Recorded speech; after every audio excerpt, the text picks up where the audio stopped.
Food. It's lovely stuff. I can't get enough of it. But then neither can bacteria, mice and cockroaches, and they're all things that could make you ill.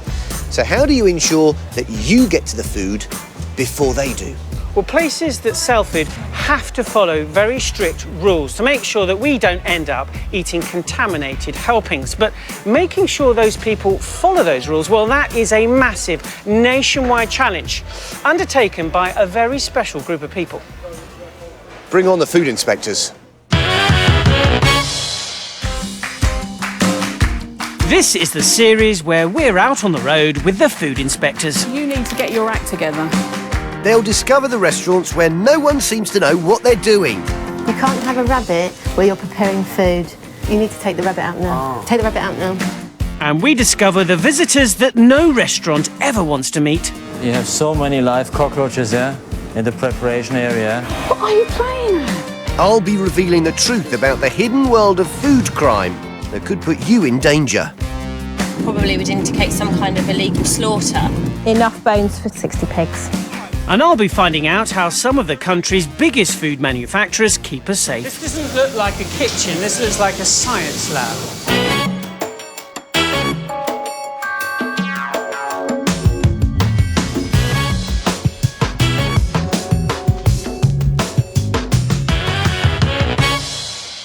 This week, as horse meat is discovered for sale in supermarkets, I find out what goes into an economy burger. We visit the restaurant that needs painting with something that isn't cooking oil. It all needs redecorating and needs deep cleaning, and your cleaning generally needs to be improved. We meet Britain's hairiest food inspector. If she sits down next to your luggage, you're in trouble. Is this your bag, madam? Yeah. Do you have food in that bag? Yes. What food have you got in there? Just a pastry. If anything has meat in it, you're not allowed it. We investigate claims of meat for sale in London that could bring disease into the UK. I wonder what, is that from Africa? African one, right? African one. It's a time bomb waiting to go off. And I meet the lady who believes she was nearly killed by a ham, cheese and tomato sandwich. She looked so bad, I didn't think she was going to pull through. A burger in a bun. What's better than that? OK, maybe it's not such a tasty proposition after last week's news that the Irish authorities had discovered some pig and a little bit of horse in some of the economy burgers that we're being sold. But the point is, what are we eating exactly? And does any of it affect the safety of our foods? Last week, the Food Safety Authority of Ireland revealed they'd analysed 27 different burgers. 23 of them contained pig DNA and 10 horse DNA. High street names involved included Lidl and Aldi. But what attracted most attention was the meat in the Tesco Everyday Value Beef Burger, which was found to be 29% horse meat. Tesco apologised, said they will work harder than ever to make sure this never happens again. They withdrew all the implicated products, as well as offering customers a refund. I want to know why no one's noticed their burger has horse meat in it. Could it be because of the way economy burgers are made? And does value have to mean poor quality? I've come to meet Danny Lydgate, a fifth-generation butcher, to find out exactly what is in a burger. Our burgers are mainly beef. Minced beef, a little bit of breadcrumb, some salt and pepper, and that forms the perfect award-winning burger. OK, so if I was to ask you for an economy burger, could you sort me out with that? We could try. We don't actually sell economy burgers, but we can try and construct something together. Wait, out the back? Yeah, let's go. Let's see how Danny makes his premium burger. It's almost all beef, to which he had some seasoning and a handful of breadcrumbs. That's it, child's play. Perfect. Some supermarket burgers cost as little as 12 pence each. So what goes into them? This isn't the Tesco recipe. We're making a burger using the lowest legal amount of beef for an economy burger. These burgers are made with cheap minced beef that contains lots of beef fat and connective tissue, as well as powdered flavourings and fillers. These ingredients are all safe, but did you know you were eating them? The law says that less than half an economy beef burger has to be beef, but that may not mean what you imagine. A quarter of that beef can be fat, and a quarter connective tissue. That means that less than a quarter of the whole burger is actually the red stuff you probably think of as meat. And let's have a look at your one, Danny. Yep, that's it, Matt. So that one, pound for pound, will cost you 4 times as 4 much. times the amount. OK. A different flavour. The economy burger looks totally different. But how does it taste, and how will the same economy burger taste when made with some horse meat? What we need now, Danny, is a chef to cook them. Yeah, no problem. Thank you very much. See you later. Okay. Hello, Thomas. Hi, how are you? I'm very well. As a Frenchman, have you tasted horse meat? What's it like? It's a bit stronger. It's a little bit more gamey than the beef. Thomas is going to cook 3 different burgers. Danny's quality burger, an economy burger made with the legal minimum of beef, and an economy burger where around 1/3 of the meat comes from a horse. I want to know if I can taste horse meat in an economy burger. I'm going to start in the middle. First up, Danny's burger. That is solid, juicy, succulent, really good. My creation. It's rank, and it barely tastes of meat. All over Britain, families on a budget are buying economy burgers. It worries me they may not know just how little meat is in them. Here's the economy burger, but now with added horse. We've never had horse before. Here we go. I honestly couldn't tell the difference between the burger with the horse in and the economy burger with just beef. OK, now I'm off to the Food Standards Agency, because if you can't taste horse in your burger, then they are pretty much the only thing stopping you from unwarily eating one. Up till now, the official line has been that there's no risk to public health with this. Is that still the case? There's been nothing found in any of these samples that would have made them dangerous for people to eat. Where is this investigation right now? The manufacturers have stopped production in the factory in Ireland that was particularly affected. And of course, the retailers have removed all of the affected products from sale.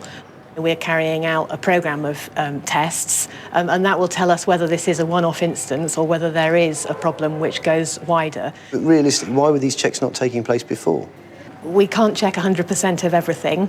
We try and check things where there's a risk to human health or where we've got reason to believe there might be a problem. Do we have any idea how long the horse meat has been something that we've been eating? You know, do we know if it's months or years? Well, that's one of the things that the investigation needs to get to the bottom of, and we will be looking to find that out as quickly as we can. Having eaten a beef burger with some horse in it, I can tell you now categorically, if you've done the same, you won't have known about it, because you can't taste it, really. But the slightly disturbing thing is the FSA don't know at the moment either. They don't know what it was in, they don't know where it came from, and they don't know how long it's been around. They're trying to find out. For the moment, that doesn't fill me full of confidence. The food inspectors do have a habit of turning up unannounced because it's the only way you can really tell how a kitchen is being run. But what that means is that they're likely to see things never meant for public viewing. And sometimes it's not pretty. Food inspectors are sometimes more like grime detectors. And this area you're not going to use anymore for raw meat. Russell Jenner has been on the front line for food hygiene for the past 33 years. Could be very dangerous bacteria. 13.2 is above the legal maximum. Everything in a kitchen, good or bad, gives him a clue about how the place is being run. Tonight he's visiting the Taj Balti House takeaway in South London. On its last inspection, it was awarded a 3 out of 5 hygiene rating. Not bad. It has since had a turnover of staff, and Russell is keen to see how things have changed. The key is to get in and have a look immediately and just make sure there's not too much activity going on before I put my white coat on and stuff. So that's all sorted. It doesn't look terrible, but we shall see. Front of house might be okay, but what will the kitchen be like? Now, if you feel down behind there, Yeah. you feel it. Yeah. You feel all the food debris on there? Yeah.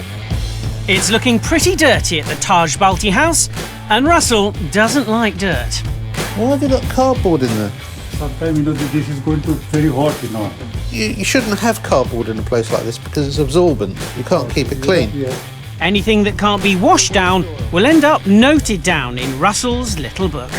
This back door's pretty dirty. Yeah. I can scrape dirt off, you see. That's just scraped off the bit you touch every time you go out the back. Yeah. If the door's dirty, then hands will be dirty and they could end up in the food. Ugh. I can't do my inspection without getting greasy. Yeah. Shows the touch surfaces are very dirty. Clearly, there is an inadequate cleaning procedure. What do you use to clean down with? We got, the DPU. I got spray over there. And you don't want to be cleaning down a food surface with oven treatment? Yeah. Okay. So where's that? Which one? The spray? Did actually run out. You run out? Yeah, run out, that's right. Not the first person to tell me that. Yeah. A dirty kitchen with no cleaning products. It doesn't get much worse. No time like the present. Well, you need to go out and get some. Yeah. You need to do. Somebody needs to do that now because you will be chopping raw meat here tonight, and you need to have this clean. Yeah, okay, no problem. Well, that really is a very important thing. Yeah. Running a restaurant isn't just about cooking food. Documenting the daily health and safety checks is a vital part of the business. But here at the Taj Balti House, the cleaning diary appears to be completely blank. These diary sheets, who's supposed to fill these in? Do you fill this in? No. Every day when you come in, you have to work through these opening checks. That's right. Now, when I come to do an inspection, I expect to see that ticked. That's right. And a diary note with your name details. That's right. Russell has seen enough and is in no mood to mince his words. Your Safer Food Better Business folder needs bringing right up to date, and you need to be trained on how to use it. That's right, yeah. I'm going to send a letter to you, but it all needs redecorating and needs deep cleaning. No problem.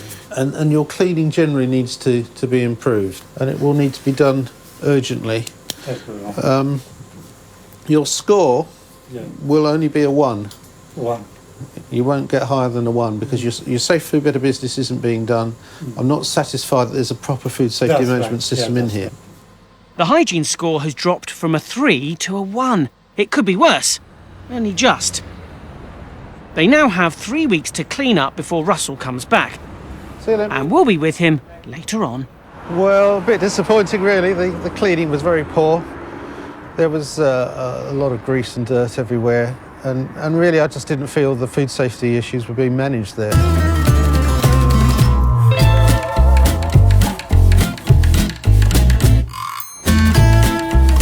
42p of every pound spent in the UK shops goes on food and drinks. That's a lot of cash, but with huge profits comes huge responsibility. A small mistake and the consequences to the consumer can be catastrophic. Every week we've been given exclusive behind-the-scenes access to some of the largest manufacturers in the UK who've been showing us how they keep Britain safe.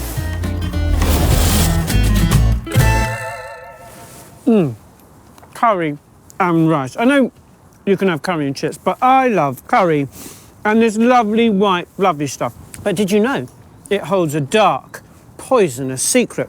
I mean, heat it and eat it absolutely fine. But reheating it and you could land yourself in heaps of trouble.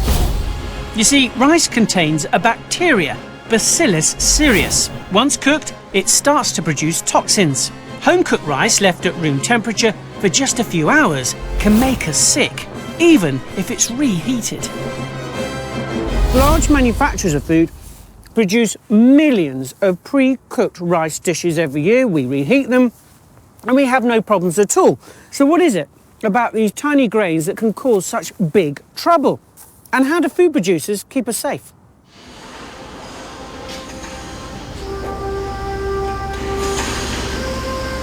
This is VT rice in Kent. And it's all gone a bit space age.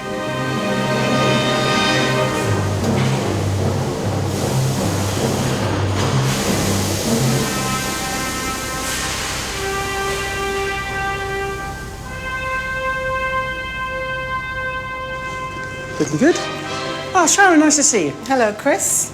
Sorry, have you washed your hands? Yeah, this morning will be fine. It's not good enough for here, I'm afraid. We have to do things properly. Come through here, let me show you how to wash hands. I can wash hands. I know how to wash hands. As in all food preparation, it's all about cleanliness.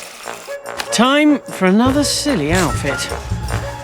I've washed my hands, what, 3 times now? Was it necessary? It's absolutely necessary. Washing your hands and all this protective equipment ensures that what's outside stays outside. Now, you just touched your mouth by pulling your face mask down, so you need to go back there and wash your hands. Seriously? Yep. Well, it might look like a bit of a rigmarole, but you ain't seen nothing yet. Oh, wow, it looks like something from Star Trek. Well, we're just going to go through and have a shower, okay? It's a dry shower, it's an air shower. So that gets rid of everything? That gets rid of any loose debris. Removes any fine particles. Ready? Yeah.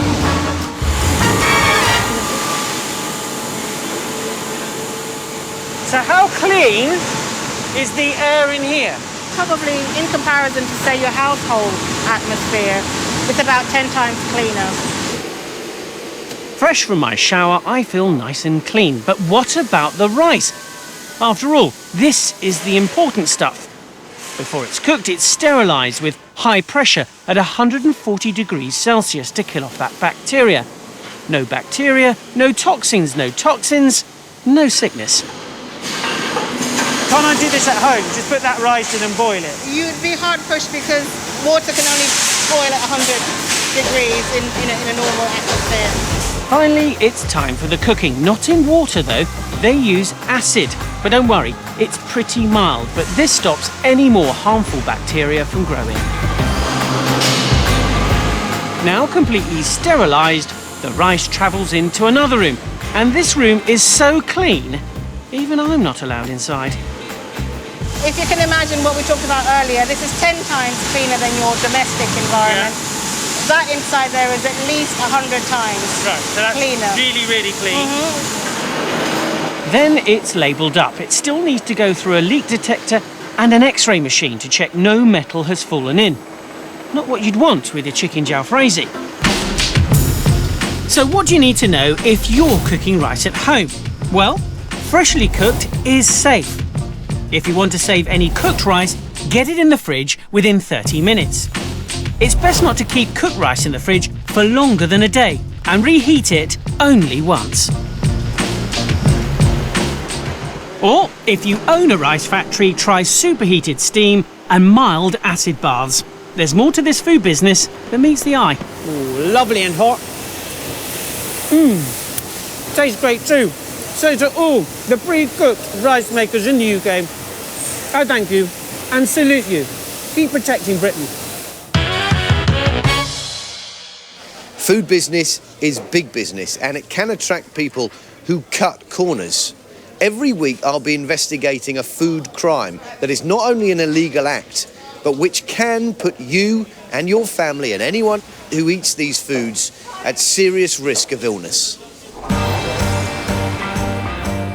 One of the beauties of living in the UK is that we can, if we choose, eat food that originates from almost anywhere in the world. The downside is that other countries sometimes don't have the same standards and stringent food laws that we have here. And if unsafe ingredients make it onto these shores, they can end up in everyday foodstuffs, millions of things that we wouldn't ever be suspicious of. So, crucially, who's doing the checking? And what happens if something slips through?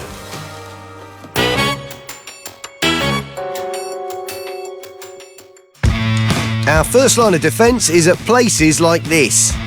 The port of Felixstowe. Over 40% of our import-export trade comes through this place, including 5 million tonnes of food contained in 250,000 containers. How on earth do you keep an eye on it all? Well, these guys do. They are Felixstowe's food inspectors. We get our food from every corner of the earth. Spices from India, noodles from China, meat from New Zealand. One box out of here. You might be surprised what needs to be checked. This food from Japan was produced near the Fukushima nuclear disaster and has to be checked for radiation. Now, the thing is, I mean, this is not huge doses of radioactivity, so why are we that bothered? If we're not bothered about it standing here next to it, why are we worried? It's potentially going to be a different matter if you're actually eating the food. If you're ingesting food and there's any associated radioactivity, you're going to be taking that directly into the body. Thankfully, all these products were safe. And noodles from China are being examined for traces of aluminium that may have slipped in during manufacture. The concerns is all to do with risks to the nervous system, and also, you might be interested to know, the male reproductive system. Is that right? Yes. You're putting me off my noodles. Yes, compounds containing aluminium have the potential to damage a man's ability in the baby-making department. It's no laughing matter. All these products were safe. A huge consignment of chili powder has arrived from India, and John needs to test it. You and I are repelling the spice invaders. Do you like that? It's quite good. Thank you. That's as good as it's going to get. Let's spear. Let's do it. John's testing for aflatoxins, a chemical produced by mould that can contaminate spices, flour, and even cooking oils. This is bad. Long-term exposure can lead to cancer. Oh, that's good. I think that's one I've already done. No! Where? These sacks were safe. 7 years ago, though, it wasn't aflatoxins that were threatening our food. It was a type of food dye, Sudan 1. Today was the deadline for the removal of foods contaminated with Sudan 1 in what has become Britain's biggest ever food. Shelves of products believed to be tainted by the cancer-causing dye Sudan 1. Industry analysts are trying to... Alert became even more serious when another 60 products were taken off the shelves of shops and supermarkets. In February 2005, it emerged that a dye used in products like waxes and shoe polishes had been used to make chili powder red. If you eat enough of the dye, there's a suspicion it can cause cancer.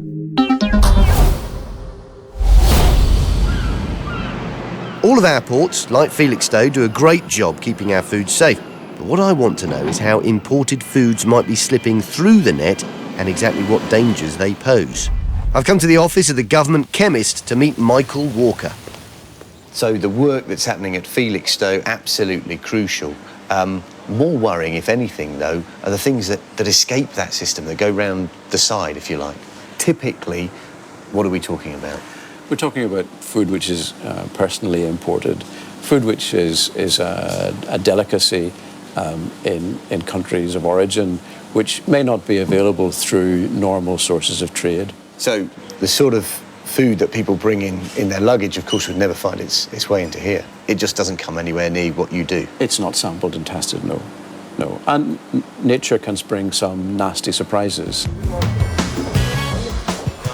It's no use just watching the docks.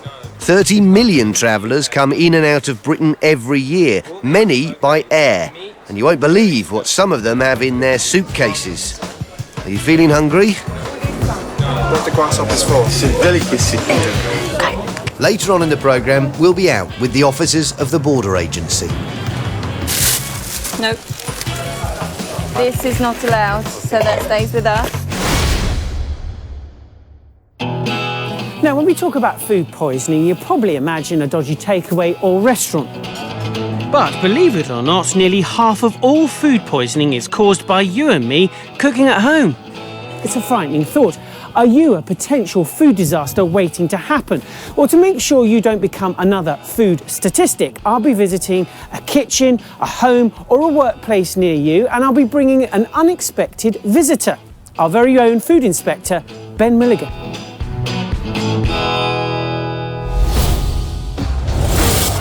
Today, I'm talking babies. They look lovely, don't they? But as any parent knows, anything and everything has a tendency to go into their mouths. And this brings a whole load of particular challenges in the food hygiene department. Today, I'm in Holmfirth near Huddersfield because Colette has invited me around for lunch. Now, Colette and her husband have 3 small children, including 1 little baby. And as any parent will tell you, they are especially vulnerable to food poisoning and tummy bugs. So when it comes to cooking food, hygiene has to be of the very highest standard. So I wonder if Colette will pass the food inspector's test. Hello. Hello. Are you Colette? I am, yes. Ah, well, I'm Chris and I'm coming for lunch. Who's this one? This is Harry. Ah, what have we got? Anything tasty? Let's hope so. Let's hope so. Come on then. I'm starving. Everybody knows kids a bit more vulnerable to tummy bugs and food poisonings. Do you take extra precautions? Not with my 2 eldest, not with Freya and George, but to do with Harry. Sterilises bottles and dummies and spoons and bowls. At first glance, Colette's kitchen looks pretty clean to me. But is it? I know a man who can find grime in the cleanest of places. Well, it does look immaculate in here, but I've got a surprise for you. OK. Here he comes. Here he is. That's Ben, our food inspector. Hello, Ben. Hi there. Well, he is going to have a good look around your kitchen, and he is going to give you either a red light or a green light to see whether you can cook for your kids this afternoon. Between you and me, this kitchen is cleaner than mine. I can't see this taking very long. Come on, Ben, find that grime. Let's start with the kitchen sink area. Always a bit dodgy. Bacteria love it here. It's a reading of 11,300, so that says it's not clean. Next is the fridge now, and this is often overlooked. This one looks brand new, can't be a problem here, can there? Right, so as you can see, it says 4 degrees on there. It's quite a new fridge, so I wouldn't expect there to be any problems, but when you open it up, you see that it's crammed full of stuff. Lastly, it's Harry's bottle. It looks clean, but is it? If there are any bugs here, they'll be going straight into Harry with his next feed. It's been sterilised, it's been stored in the fridge, so we're expecting this to be 0. OK, kids, it's nearly food time and your lunch is hanging in the balance. If the kitchen's clean enough, Colette can get on with it. It's time for Ben's results. First up, the kitchen work surface. Ben's swab meter measures organic matter. This can be anything from simple dirt to food to bacteria. Any reading below 1,000 is a pass. What was the reading? The reading was 4,716. So that says to me that you're not cleaning your surfaces properly. How do you clean your surfaces? I don't use chemicals, I just tend to use baby wipes because I've got children. Right. If you're wiping up with a baby wipe, you're not killing any of the bacteria or organisms that are there. Especially with young children around, you should really be taking extra care to make sure that anything that's on those surfaces are killed. OK, not great on the work surfaces. Could do better. What about that fridge? Oh, it's immaculate. Yeah, we've got no problems with the cleanliness. It's nice and clean in there. But it's absolutely packed full of stuff.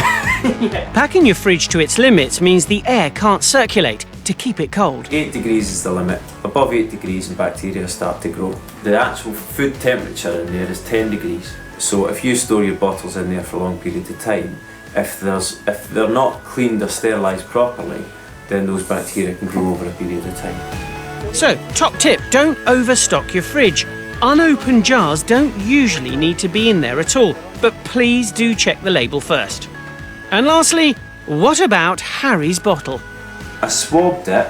You would expect that to come up with 0 because it should be cleaned with hot soapy water, antibacterial washing up liquid, but we didn't. We got 624. Wow.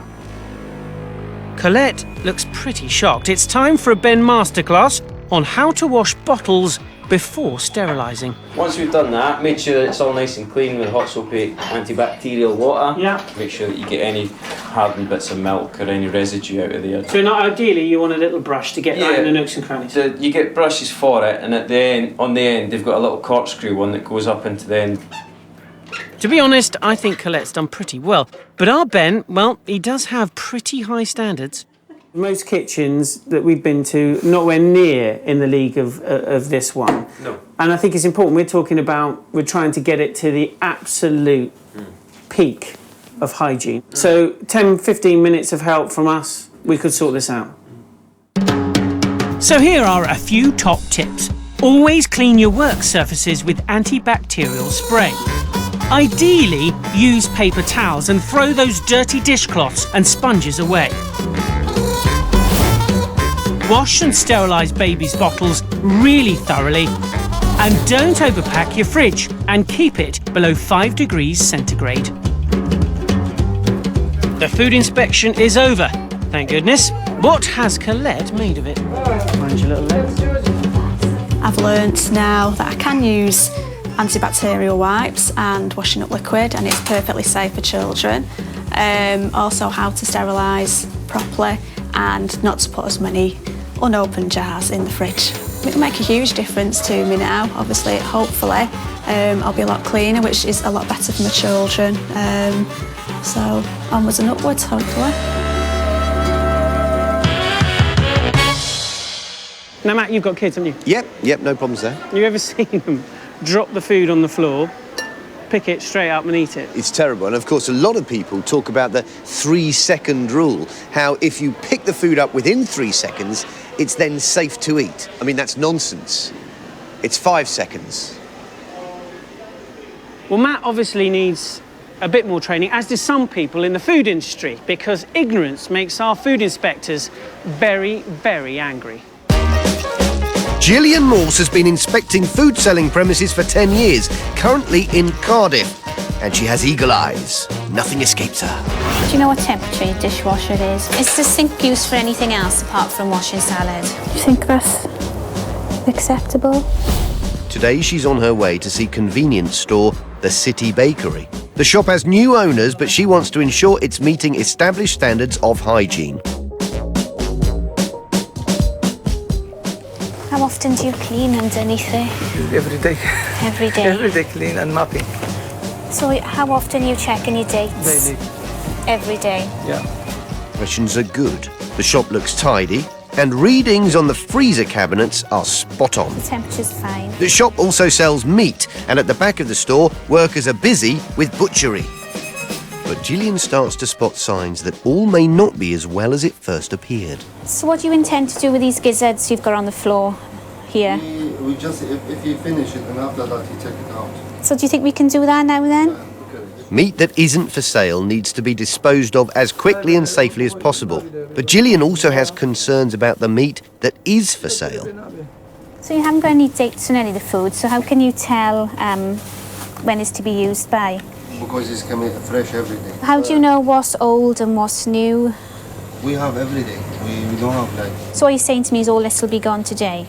The shop's owner has reassured her that the meat is fresh, but Gillian's also curious about all the hygiene safety certificates on the wall.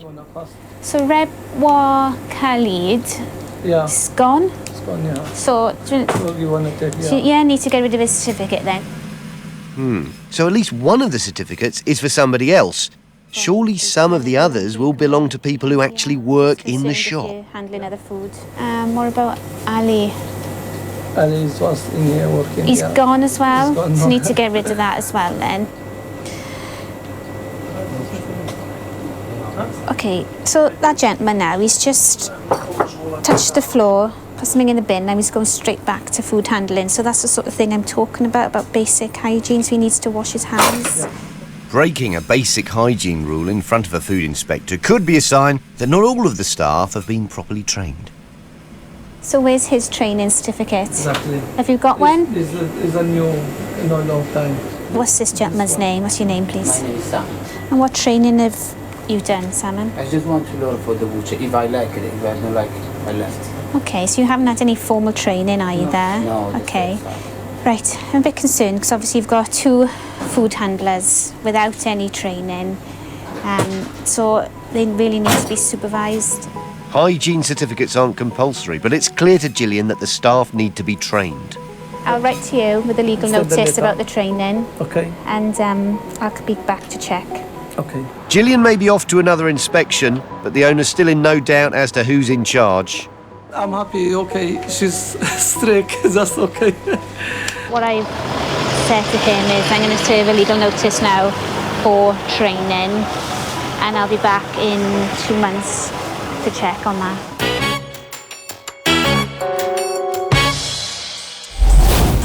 I'm back on the trail to discover how we're kept safe from potentially dangerous imported foods.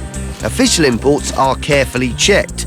But how do you stop people bringing things in their luggage? It's a lot harder. We're talking about food which is personally imported, food which is a delicacy in countries of origin, which may not be available through normal sources of trade. Well, our Border Force officers are onto it. Experts believe some foods brought into the country in people's luggage could pose a serious health risk.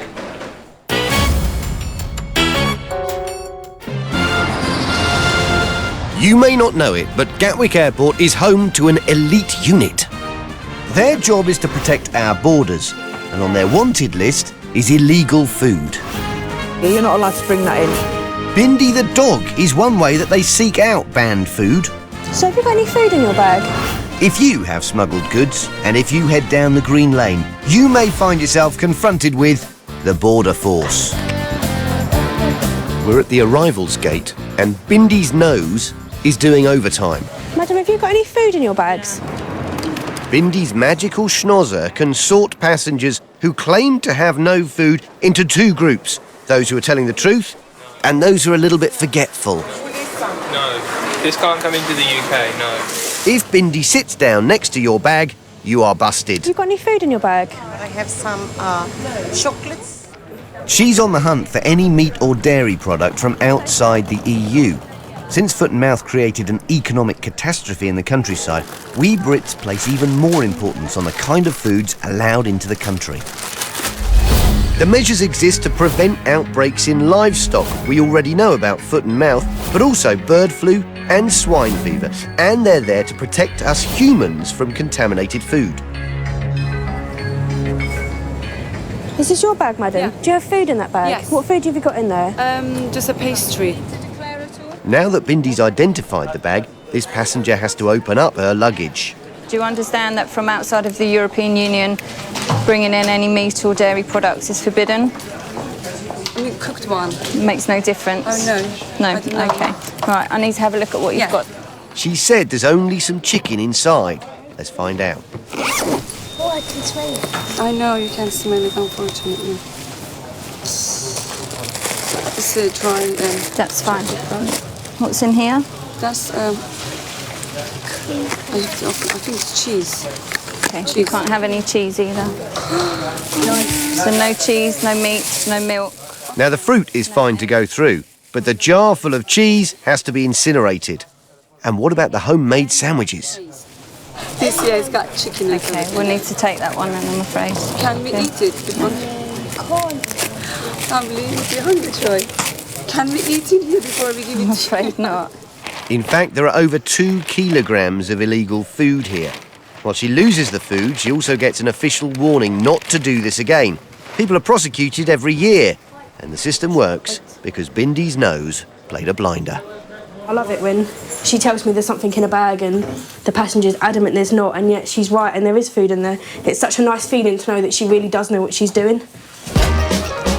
Bindi isn't just on the lookout for the kind of packed lunch that many of us would take on a plane. Not everyone travels with a cheesy snack pack and mini yoghurt. An airport fills with people from around the world, and they can bring their own specialities from home. Like this meaty roll. I have no idea what that is. Or look at these. Grasshoppers, anyone? Do you know, the funny thing is, they're actually legal to bring in. I mean, what do you use, what the grasshoppers for? It's a delicacy, sort of, how can I explain to you? It's a delicacy. So, now you know, grasshoppers in small quantities are fine. The food you don't want to be caught with is anything containing meat products or milk, cheese or dairy. Some less obvious products too. Potatoes are banned. If in doubt, it's worth checking on the government's website. That's defra.gov.uk. Back on the front line in Gatwick, Bindi's been busy. This woman is having trouble identifying her own food. Squim, yeah. It's squim. It smells of beef, it doesn't, or red meat. That doesn't smell of fish. There's no fish there. No, I think that's meat, so that's going as well, I'm afraid. It's not meat. And this family from Vietnam have brought a whole suitcase full of food. This is not allowed, so that stays with us. Noodles. The packets of noodles are fine, but a 2-litre bottle of cooking oil is a trickier proposition. If it's vegetable oil, as the woman claims, it can come in. If it's animal fat, as Hazel seriously suspects, then it's a one-way trip to the incinerator. OK, let me just do something, OK? If the dog sits down, she's telling me something that you can't have, OK? Hazel is already pretty sure this is animal fat. Now she needs Bindi to back up her suspicions. I can only go by what the dog says. She's telling me it's something you shouldn't have. This elderly lady has claimed that she's only carrying dried apricots. Bindi chooses to disagree. It's butter. Okay, no. I would say for that. It's meat. No meat. No. You said you had no meat. Şuraya gel. Parasını verim çocuklara. No. Peynir. Cheese. Peynir. Cheese. Yeah, that definitely smells like cheese. No cheese. I don't know what that is. Well, that's lunch down the tubes. She wants to hang on to what she's got. But Liz, Bindi's handler, is quite clear. It's coming to touch you. Çocuklarıma parasını verin. Leave back. Değil mi? Hadi kurban olayım. Our Border Force officers seize thousands of kilos of banned foods every year. But even though they do a great job against a flood of dangerous and illegal products, they can't be everywhere at once. So are determined smugglers still finding a way in? Join me later when we go shopping. African one, right? African one, real African one. I told you. It's a time bomb waiting to go off.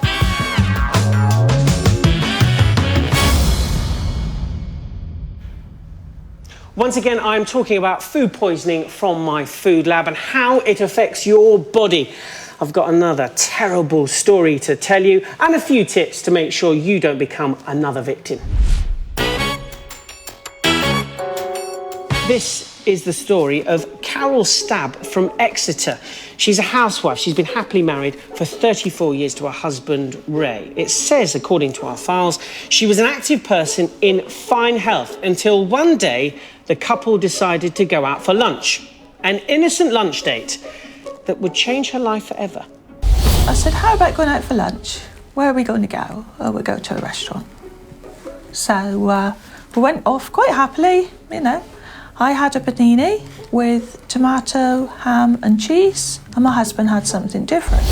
For the next 12 hours, everything seemed fine. On Saturday morning, about 3 o'clock in the morning, woke up with a really bad stomachache. And I thought, oh, why have I got that? You know, I haven't eaten anything apart from the panini different that I know of. And then within hours, I started the diarrhoea. When the diarrhoea showed little signs of ending, Carol's doctor sent her to the hospital for some tests. And my doctor phoned and said, we have had reports from the hospital. It looks as though it's E. coli. E. coli is usually connected with meat, such as undercooked burgers. But Carol hadn't eaten any meat. Because it can also contaminate the soil, vegetables are also carriers. Bean sprouts, potatoes and leeks have all been causes of major outbreaks of E. coli. The E. coli bacteria multiply in the bowel. It then produces a toxin that seeps into the bloodstream where it attaches itself to white blood cells. It then travels to the kidneys where, in extreme cases, it can cause kidney failure. I had to have 10 sessions of plasma exchange. And that's when I started to realise how ill I was, because 25 of those bags a day, and I had them for 10 days. And then as soon as those finish, I had 4 hours of dialysis. Dialysis is life-saving treatment. We give dialysis for patients with acute kidney injury who have complete kidney failure, otherwise they will die. When I saw her in intensive care at one time, she looked so bad, I didn't think she was going to pull through. And Carol and I, you know, we're like bookends, you know. We come as a pair. And I felt pretty useless, not being able to help her, and very, very worried. 10 months on, and the dialysis has ended, but Carol has lost 80% of her kidney function and regularly suffers from dizzy spells. If I try to walk too quickly, I lose my balance. If I go to turn left, and I easily fall over. It's been a tough time for Carol, and she still doesn't know for sure that the E. coli came from that sandwich. It could have been an unwashed tomato, or it could have been somebody using the same chopping board to chop meat up with, and then chopped up vegetables with it. It is as simple as that. Just a little bit of kitchen hygiene would have saved this. And you can use just that to save yourself from a fate like Carol's. Slice off any part of the vegetable that's muddy and discard. Always wash the rest of the vegetables thoroughly and always use a clean knife and chopping board.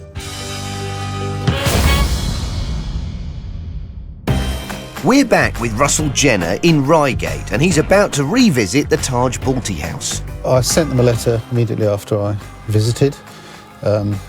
Sort of laid down the law really and said you've got to get this sorted. There were quite a few things that needed immediate attention. You feel all the food debris on there? Yeah. I can't do my inspection without getting greasy. So where's that? Which one? The spray. Oh, that you run out. You run out? Yeah, run out yesterday. Not the first person to tell me that. We'll see how they're getting on anyway, and I'm hoping for a big improvement. 2 weeks ago, he found a poorly run and filthy kitchen and gave them a food hygiene rating of only 1 out of 5. This time, he's found manager Abal Akhtar front of house. What will he find in the kitchen?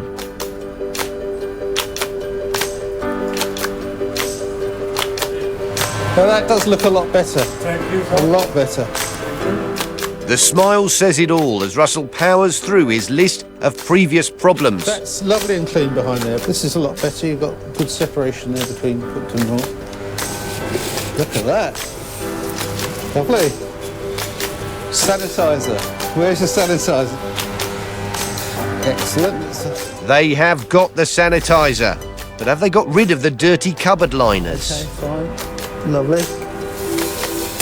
The filthy door's been repainted, but Russell is about to have his socks blown right off. Is this a new fridge? Have you cleaned it? No, this one's all been cleaned. Wow. But we're getting a double one anyway. You do need a bit more. Picture, so it's £500. Lovely. Let's just see what the temperature is. 2.6. That's good. Lovely.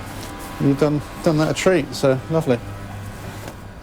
The cleaning is clinical, and food preparation and storage have been transformed.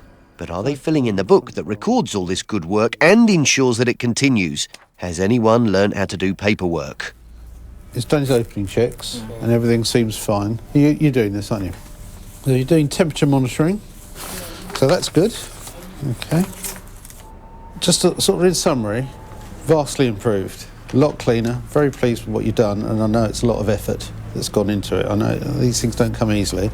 It just feels so much better in there than it did. It just felt horrible to be in there, whereas now it feels nice and fresh. Now, with regard to your food hygiene rating score, you can apply for a rescore. Okay. Then there has to be a 3-month gap, and then I will turn up unannounced like I did the time before. But hopefully I'll find all the things I've found now, all nice and clean, and I can uprate it. It'll certainly go up to 3, and maybe even 4. Just depends what we find on the night. Okay then. They obviously put a lot of effort into getting that better. You know, he's determined to get it improved. He seems to have a fair bit of nous, and I think he's capable of doing it. I've done my bit as much as I can. The man's happy with it now. So that's all I can say. They smile a lot more when you go around and visit like that. On the first one, they're always looking very worried. They know they're in the wrong, they're probably pretty ashamed of it. Whereas you go around like that, they've taken some pride in it, they know they've worked hard, and it's just nice to see, yeah.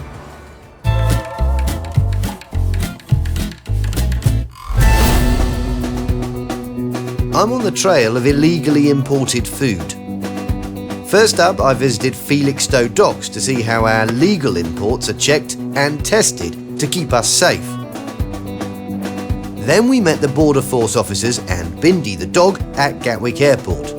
They routinely stop and confiscate illegal foodstuffs coming in from outside the UK.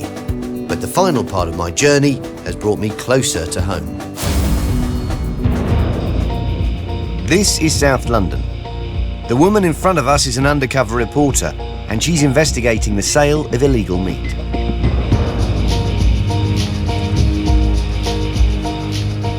We've been tipped off we can buy African bush meat, wild animals brought in illegally from this and other butchers in London. This practice is completely prohibited. I've invited Dr. David Bailey, a forensic vet, to watch the footage with me. I wonder what is that from Africa? Yes. African one, right? African one, real yeah. African one. I told you. You sure? Check it. Okay. Yeah, just cut it. How much is this one? What is of interest is it actually has the hair and the skin on it. If that was slaughtered in a regular slaughterhouse, certainly in the UK, that's taken off. You can't sell meat with the skin, with the hair on. It's just not done. So automatically I know this is illegal meat. He claims it's from Africa. Our reporter has told the butcher she wants African bushmeat for a party she's having with friends. Come.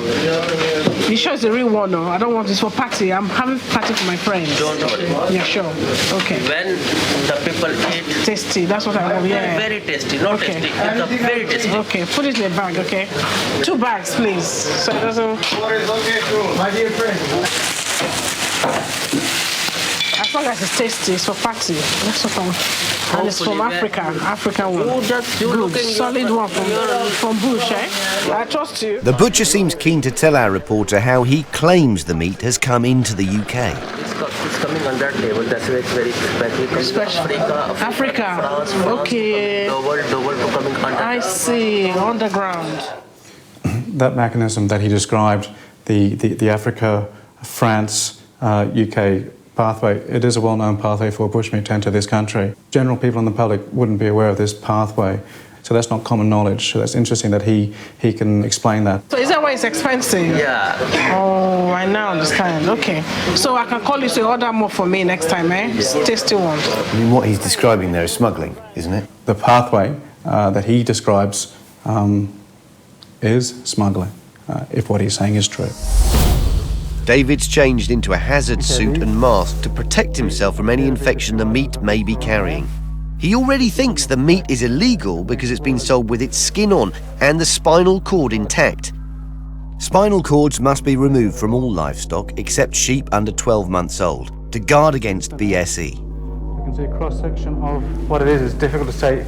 This is where it articulates with the body, and this is the head. The head here, body here. This is the neck, and this is the top of the neck. And then, if you want to join them together, this is the right foreleg and that's the neck. So this is how they would join. I've examined the hair on a sample provided to me, and I was unable to definitively identify it just because I think there is some sort of smoking, appears to have soot or smoke or has been burnt, and this has been applied externally. It hasn't been cooked, it's been applied externally. This could be a smoky, an African delicacy where usually a goat or sheep is blowtorched to enhance its flavour. These are the first impressions, and the meat will have to go off for DNA testing before we have a definitive answer. Yeah. But with David's hands-on examination complete, I'm keen to find out where he thinks the animal may have come from. Have we put those samples together with the evidence of the footage, the way the man that was describing? What do you think about the origin of these pieces of meat? His story, it fits with what I'm saying, that the origin of these animals is not within the UK. It scares me that you can source this stuff apparently so easily. What are we talking about in terms of the risks of bringing that piece of meat onto the market in the UK? Quite a few diseases that can be brought in that we don't already have here in the UK. If you go back to 2001, there's a foot and mouth disease outbreak, and that affected only livestock, affected a lot of people too. That's a recent example. I was involved in that outbreak. That's a recent example of just how devastating this can be. Seeing that piece of meat being sold over the counter like that, what does it do to you? We have a pathway from Africa into the European Union, into the UK, and we have people that are prepared to sell and buy this stuff. It's not a hypothetical risk. It is a real risk. It's a time bomb waiting to go off. Our DNA tests come back from the lab, and they say this meat is from the sheep family. There are two possible explanations. It's either a sheep smoky from Africa or an illegally slaughtered UK sheep that's had the smoky treatment. Both types of meat are illegal, and neither would have gone through any health checks.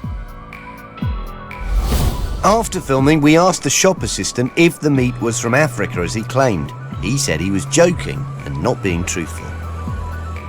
The Food Standards Agency told us they have supported a number of local authorities in successfully tackling the illegal meat trade.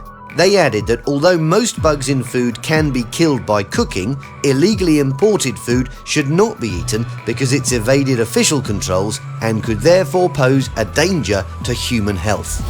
In the UK, we take food safety very seriously. At our ports and airports, we carry out stringent checks, but there still appears to be an active market in illegal meat, that could threaten the safety of both us and our livestock.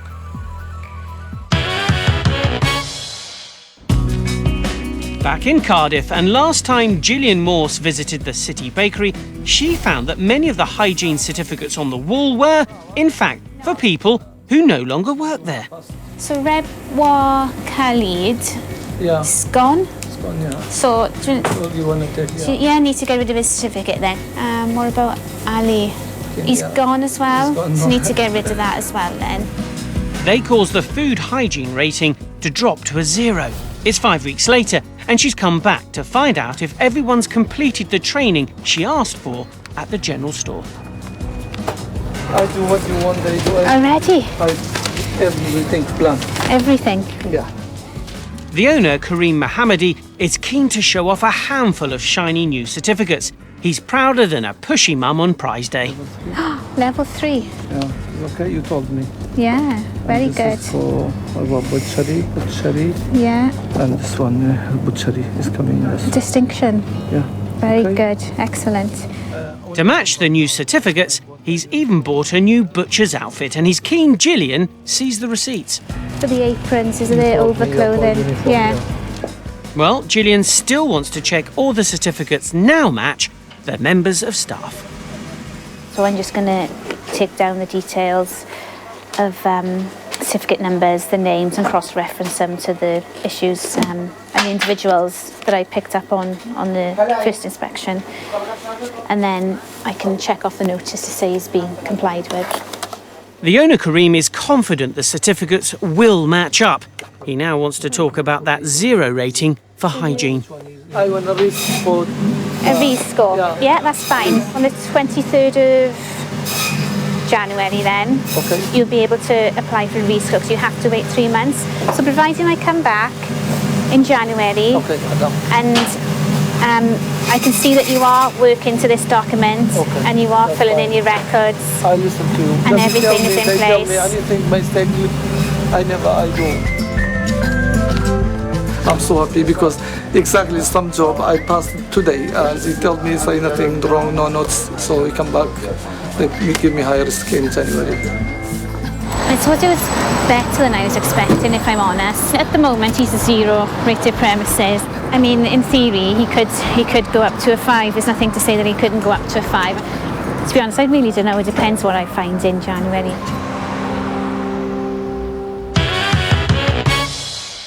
So always bear in mind, there may be certificates on the wall, but they may have nothing to do with the people handling the food.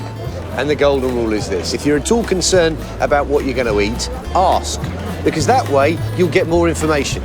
That's it for this week. We're off. You've had your chips. Bye. Chips? Yeah, it's a food-related thing. But we were talking about meat. I know, but it was just... Next week, are restaurant workers sleeping on the job and putting your health at risk? It is an incorrect use. This is a food preparation area. You've got dirty clothes in and people carrying out their ablutions here in a room that leads directly on to a room where food is handled, stored and prepared. And Food Inspector Mary finds that DIY repairs that could spell disaster. But you can't have cardboard or paper in the extraction filter because could result in a fire. And I drop in on a man whose fridge hides a dark secret. It's like an old person's heel.